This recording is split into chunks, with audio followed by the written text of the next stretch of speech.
Hey! A grand jury report calls the rape kit backlog an urgent issue. The Tennessee Bureau of Investigation is making progress, but the Metro Council has an idea to speed things up even more. And breaking news, a former Kentucky officer is convicted on federal charges after a botched raid left a young woman dead 4 years ago. We have new details just in. And keeping the roads safe after dark, what law enforcement is now doing to make sure everyone has a smooth commute after the time change.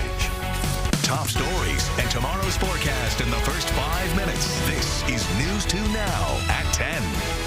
The Tennessee Bureau of Investigation is processing sexual assault kits much faster than it did just 6 months ago.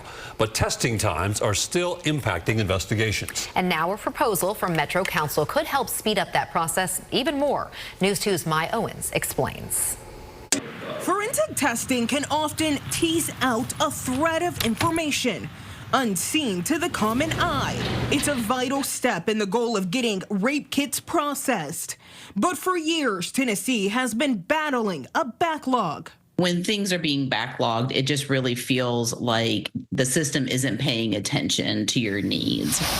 Now Metro Council is working to bring down that backlog. Next week, they'll be taking up a resolution to approve a grant program to outsource sexual assault kits to private vendors in order to reduce the backlog on kits that still need testing. It's really hard when you're in that limbo for so long, and knowing that the evidence is there and knowing that information is there, but you don't have anybody to really determine what that means. The resolution comes as the Tennessee Bureau of Investigation announced last month rape kits are now being processed 3 times as quickly compared to just 2 years ago when victims were waiting roughly 9 months for results. It's a step in the right direction. We shouldn't, have any backlog of testing of rape kits in the state of Tennessee. To ensure the public safety, we need to make sure that we're processing the evidence as fast as possible to get these criminals off the street and get them prosecuted in an efficient manner. But the problem is clear and remains consistent. In the latest Davidson County grand jury report, one of the key takeaways is the alarming number